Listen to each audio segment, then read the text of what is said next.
Yes, hello? Yes. Thanks for talking to me. So I'm looking at the narrative for the complaint, and in the complaint you indicated that you spoke to an individual, a male individual, who identified himself as the supervisors of the first two people that you were speaking to. And that in your written statement you noted that the person employed bias-based policing and investigation, failed to act independently and violated the patrol guide. So can you just clarify what you mean when you say that the officer or this person, who may be a police officer, engaged in bias-based policing? Okay, one, I'll have to look back at the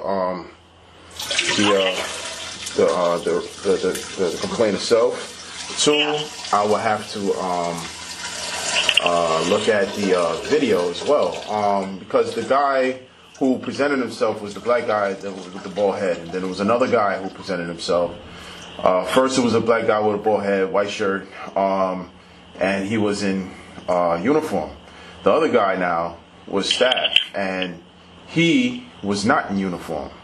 So he actually worked as not a police officer, but as a civilian, and he was misconducting himself. He was engaging in making statements that, weren't true. I can't really tell you that right now. I have to literally go into and look back at that because it happened, at a particular time, and I did make documentation of the things it said, and I believe I stated it in there, what was stated by him and what actions he carried out. But the reason why I'm asking is because, number one, we can only investigate complaints where the subject is a uniformed member of service. So we don't have jurisdiction over civilian. So there are civilians who work for the NYPD and then uniformed officers who work for the NYPD. And when we say uniformed, we mean that they are authorized to wear the uniform. Some of them may be in plain clothes at a given time, and some of them may be in uniform, but specifically uniformed members of service. And then also, just to know, I have the entirety of your written complaint, but I just wanted to know what you meant when you said that this person was engaging in bias-based policing, just because, as we mentioned before, that is part of our unit, but we have kind of rules for what constitutes bias-based policing that we can investigate. So I just wanted to make sure that we had the entirety of those details so that I could make a jurisdictional decision. So if you need to look back at the paperwork that you sent us, it was in an email that you sent, please do that, and then just feel free to give me a call or to give a call to the investigator so we can make a note about that, and then I can make a jurisdictional decision and the case can be sent off. All right, can I say something? Yeah. So basically, he works for NYPD. So that's off the gate. He works for them. He's employed for One Police Plaza. He works at One Police Plaza. Now, whether or not, you guys have jurisdiction over that, you cover misconduct by police officers. Well, whether or not he's a police officer or not, I don't know that. You know what I'm saying? Whether he's out in the field or that, but those two right there that were telling me that, and he was their supervisor. You see what I'm saying? In plain clothes, that says a lot about him. Whether or not he was, not in uniform but still addressing the issue, he's still a police officer. You know what I'm saying? So those two that were working there were in uniform.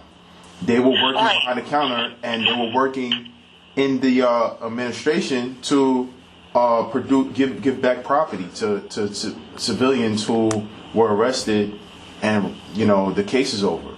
But they refused to do that with me. And like I said, he made statements, and I believe I identified them inside of my complaint very clearly.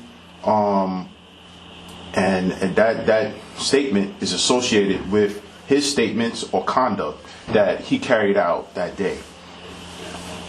No, I completely understand. So when I read it, I will point out to you exactly, specifically, what conduct and comments that I was referencing, even though it should be quite clear, in there. But if not, I'll bring clarity to it. And then as far as hold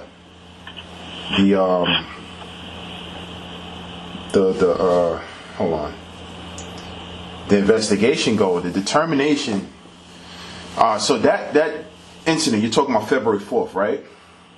Yeah, February 4th. So back to October 11th. I did speak of February 4th, and I did speak of another date or another incident when I was talking to you about October 19th. Sorry, not October 11th, but October 19th incident. So about October 19th, the decision for CCRB to send that complaint back to NYPD to make a decision was a failure to act independently. Apparently, I'm supposed to get a determination from you guys in regards to the investigation. I asked for that. There was no response to that. Besides that, we're transferring it to them. And I don't know what this department is. That's not who I gave the complaint to. And the law doesn't say that it's associated with the NYPD. You see what I'm trying to say? So to render a determination, that's what the investigation was conducted with you guys for. Now you guys are giving the investigation to somebody else to handle. You understand? I mentioned abuse of authority / power in regards to the discourtesy and the misconduct that was happening, and my right to give evidence was denied. That right there is racial profiling, out the gate. And the Civil Rights Act and many other statutes that prohibit that type of conduct from taking place, and it's still taking place to this day. Now, because I'm black, I can't give or receive evidence just because this officer wants to stand in the way of me receiving evidence, to show and give probable cause to make an arrest. That's selective enforcement. Now, also, he's, what else? Let's see. You guys are required to conduct independent investigations according to the city charter. And that's not taking place when you're transferring it to somebody else. I haven't gotten a determination from CCRB. And I haven't gotten a determination from CCRB with any other investigations. It's always being transferred back to the police precinct. And here, in this case, it's being transferred back to the police precinct. This is pattern practice. So this is unacceptable because you guys are directly violating the charter every single time. I'm not getting a decision that's being rendered, that's favorable. This is bias. Biased decision making, is always going back to the people who are committing the crime and for it to be dismissed and closed. And that's the end result. No justice. It doesn't stop. The corruption just continues because you guys are not fully investigating them, rendering determinations. I asked for a copy of it. I also asked for case numbers to be issued on the same other two complaints that I had made. Apparently, after talking about October 11th incident at the same building later on, early on when I would try to go and get my FOIA's request done, all of a sudden now I'm able to use the automated system, but nobody's picking up. Yesterday I called a bunch of times, nobody answered. I wasn't able to get through to anybody to set up an appointment. So is this going to be perpetuating? Because I'm about to call them after this phone call to see what happens. Because yesterday I called, no answer. So I'm going to call today to see what happens. Hopefully I get somebody. Hopefully I can set up an appointment so I can come in and do my FOIA's request. So I just wanted to clarify something. So first thing is, although our agency investigates abuse of authority, there are only specific types of abuse of authority that fall within our agency's jurisdiction. And so if there's anything that doesn't fall within our agency's jurisdiction, we're required to forward it to the police department or alternately any other agency that actually has jurisdiction over those complaints. So, for example, the complaint that you filed about the incident that occurred on October 17th, that one was when you went to the police plaza and they didn't take your walk-in. You said 17th? The 17th? No, I didn't say the 17th. You said the 17th just now, no? Yes, I did. Yeah, October 19th. Okay. So when you went to the police department or to One Police Plaza to file your complaint, to file your FOIL request, and they didn't accept it. So that's not something that falls within our agency's jurisdiction. So that was referred out to the police department because it doesn't fall within our jurisdiction. With regards to... Hold on, wait, slow down. You said abuse of what?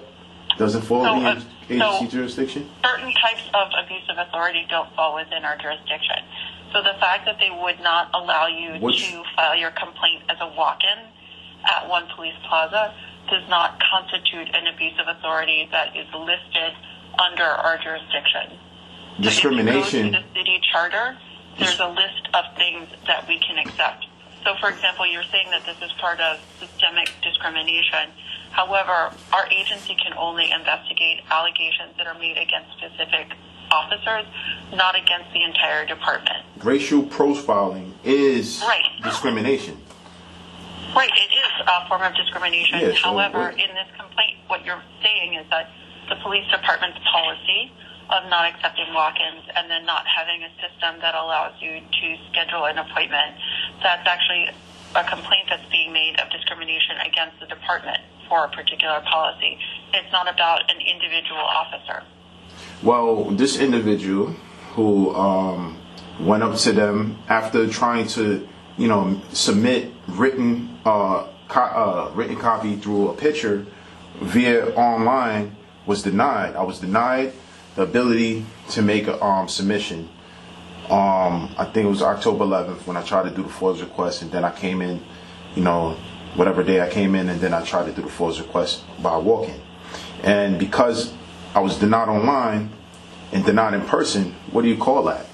You know what I'm saying? Because every time I try to get accurate information, or as much as I'm entitled to, they try to reduce it. You can't put a picture on there because the system is just going to tell you, bad network or whatever the case may be, and that's not fair to me. Why is it that I only have to put in the characters on their website and that's it, when the option is there for me to upload a video or upload an audio or upload a picture just to help them better find the information? So they limit it so that they can give you what they want to give you. When you ask for one thing, they give you something else or tell you that they don't have it. So this is allowing them to discriminate, and that's not fair to us. So it is a form of discrimination, and it should be accepted. The same way that you guys created another additional department just for bias-based policing, why wouldn't you accept or try to stop the police department from all forms of discrimination? Why be selective in, discipline or disciplinary action against a police officer? He's no exception to the law as we are. He could be prosecuted or she could be prosecuted just as much as we can. You see what I'm saying? So if we are citizens of the United States, hold on, I didn't get to finish making my statement. If we all are citizens of the United States and I could be prosecuted, but the police officer's exceptional or exempt from being prosecuted or being, held accountable, for his or her actions. That's not fair to the citizens. That doesn't show that CCRB is really trying to cover the grounds of stopping the police force from actually, carrying out misconduct, corruption against, the citizens. I don't think that the CCRB is trying to, really help the situation, but just to make it look like they're doing something, when they're really not going to stop the police, abuses that go on. The abuse of authority, discourtesy or disrespect and, all of the things that's under the charter, because under the statute that prescribes the powers and authority of the CCRB to go ahead and disciplinary officers, the acts that I mentioned and that you can see in the evidence shows that that's abuse of authority. So I don't see how that you guys can't cover, the abuse of authority that I mentioned. So I think that, as I mentioned before, what falls within our agency is actually outlined in the city charter. Our agency doesn't create the city charter. That's actually created by the city council. And so we can only investigate the things that are prescribed within the city charter. And so the complaint that you are alleging for that incident where you went to one police plaza, that doesn't fall within our agency's jurisdiction. So there's nothing that we can do about that. So the question is, what are the elements of the statute under the city charter that CCRB covers? So we investigate allegations relating to, for example, if officers enter your home, if officers stop a civilian on the street, so street encounters, if they question a civilian. We also, other things that fall under abuse of authority can include an officer's failure to provide their identifying information when requested by a civilian. That happened in the video. Violations of the Right to Know Act. So there's several things that fall under that. But the thing that you alleged in your case doesn't fall within that.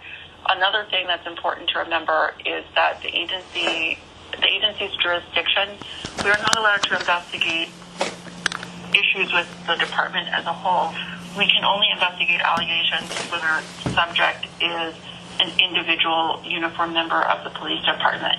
So what that means is that if your complaint is that the NYPD system of filing FOIL complaints or filing FOIL requests is discriminatory, that's not something that falls within our agency's jurisdiction.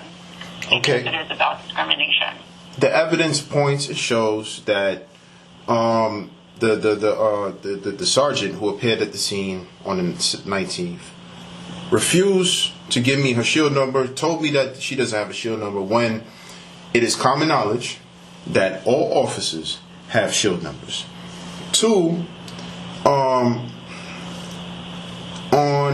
that day when I tried to walk in, I asked the guy for his name or his badge number, and he didn't give me that. So how is that not meeting the element of violating the Right to Know Act?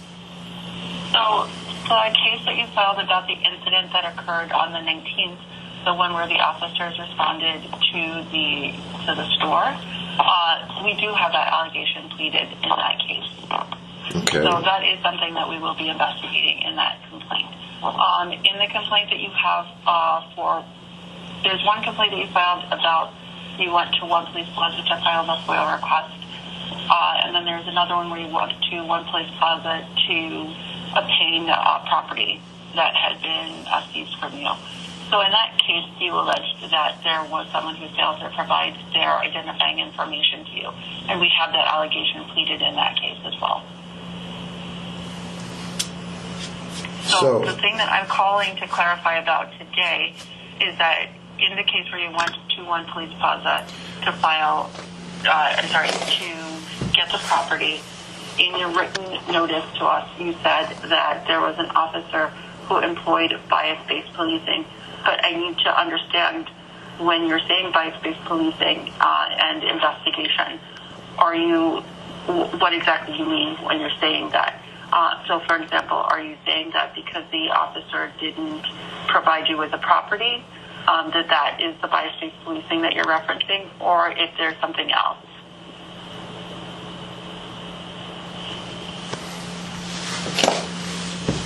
So, one, bias-based policing, as far as that officer goes, like I said, what I wrote in the complaint is there. But as far as abuse of authority goes, the elements of abuse of authority you have yet to mention. Your powers and duties disclosed under the statute are use of excessive force, abuse of authority, discourtesy, and use of offensive language, including but not limited to slurs relating to social ethnicity, religion. So it's including but not limited to.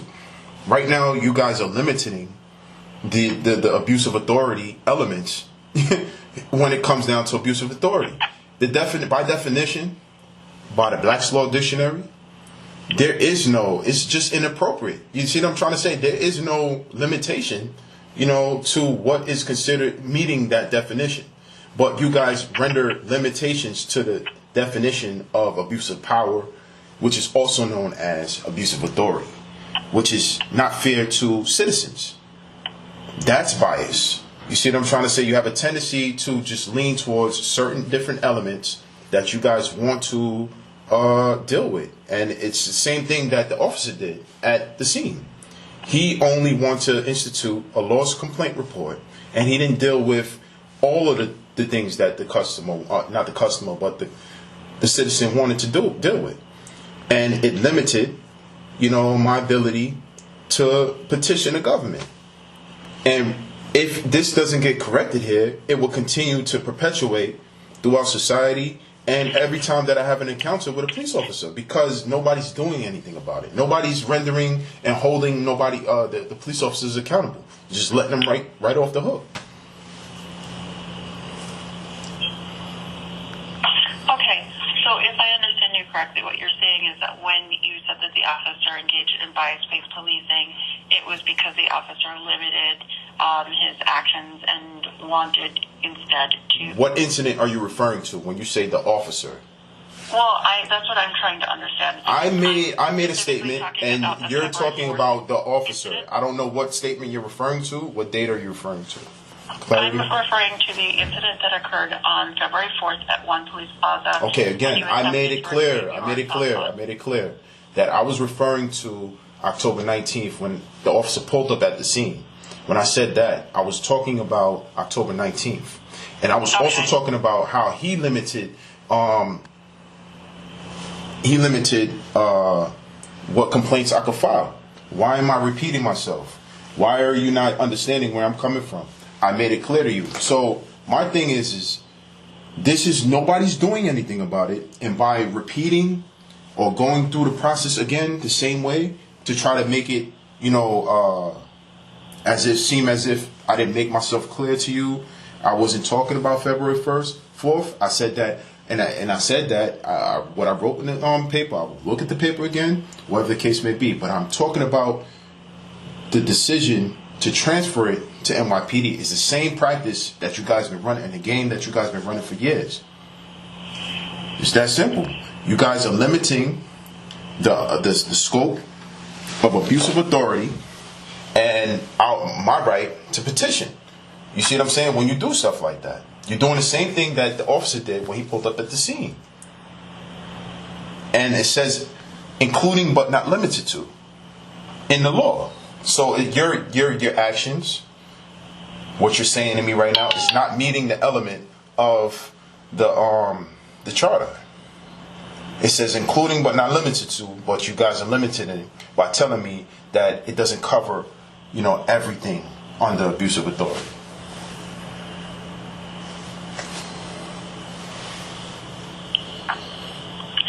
Okay. Because I was talking to you about how he had, discriminated, and you was telling me that we don't deal with all forms of discrimination or something like that, or bias-based policing, or whatever you were saying earlier. But that's not adding up to the law. It's not meeting the language of the law. What you're saying is inconsistent with the law. Okay, so you said that you would have to look back at the complaint about February 4th to provide me with clarification. So please just give me a call back so I can get that information, so I can classify that complaint and see if it falls within our unit's designation, or if I should send it over to the General Investigations Unit within our agency. So what is your name again?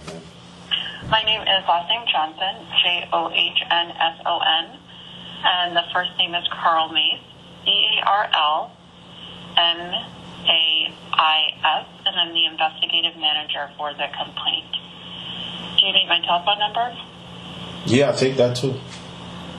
It's area code 212 Mm-hmm. 912 Mm-hmm. 2061. Okay, so you continue to talk about February 4th, but again, I'm talking to you about the limiting, what you guys are telling me about abuse of authority. You touched on October 19th, but you talked about how you don't handle everything, but you refuse to mention anything on it again. And you're telling me that you want me to call you back, but again, you're not saying anything about what you just said earlier about how, you don't deal with all the elements under abuse of authority. incident, like I mentioned before, the incident from February 19th is under investigation. The case that you filed about when you went to the One Police Plaza to process, when you went to One Police Plaza to submit the FOIL request, that has been referred to the Office of the Chief of Department. It doesn't fall within our agency's jurisdiction. And even though you said that you don't agree with that decision, that's the decision. The law is not agreeing with that decision. The law is including but not limited to. Mr. Kelly, I'm speaking. So the thing that I'm calling you about today, and the only issue that is at hand, is about the February 4th incident that occurred at One Police Plaza when you went to get your property. So I just need information very specifically about what you mean when you said that the officer engaged in biased policing. Okay, you're doing the same thing. So you speaking on that is irrelevant. That's what I'm trying to tell you. Because the decision that you guys made violated the law. That's what I'm trying to say to you. You're not following the law when you do that. You're limiting the scope of abuse of authority that you guys cover. And by sending it to the NYPD so that they can dismiss the case as they've done every complaint that I submitted to the CCRB. Independent. You're not conducting an independent investigation. You're supposed to be an independent unit.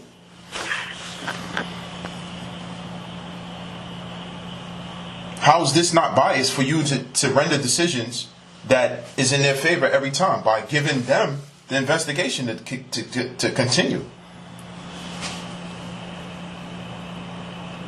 Is a tendency to transfer the case to the NYPD, whether it's the police department or the One Police Plaza. That's what you call bias. By definition, Black's Law Dictionary, 11th edition. That's the definition of bias. And then you get mad at me because I'm speaking the truth. And I'm recalling and going back to my original point, is that you're limiting the scope and you're not following the law. I don't understand that.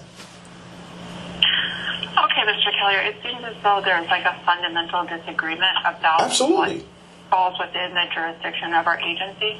And so I've been on the phone with you now for almost 3 minutes. You have to tell me the elements that you guys cover on abuse of authority, and I'm still waiting to hear. I've already explained what falls within our agency's definition of abuse of authority as established by the city charter. And so I have to actually get off of the phone because I have to go to another meeting. But if you would like to, you can call me back and provide me with the information about the February 4th incident. Because that's actually the only issue that I need to resolve. But if I don't hear from you, we have to make a decision about the case, and we'll send you correspondence about it. Well, the law is not saying that it has to be an individual police officer. It says the members of the police department. Okay. Well, who's the member that actually put the sign up? You see what I'm trying to say? Who's the member that was a supervisor of the person or the member that put the sign up? Why these questions are not being answered or answered?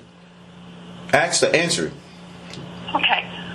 So, like I said, I will... you make it seem like I'm complaining against the whole department. And I have to disconnect the call now so that I can get to a meeting that's happening. But thank you very much for speaking to me today. Incredible.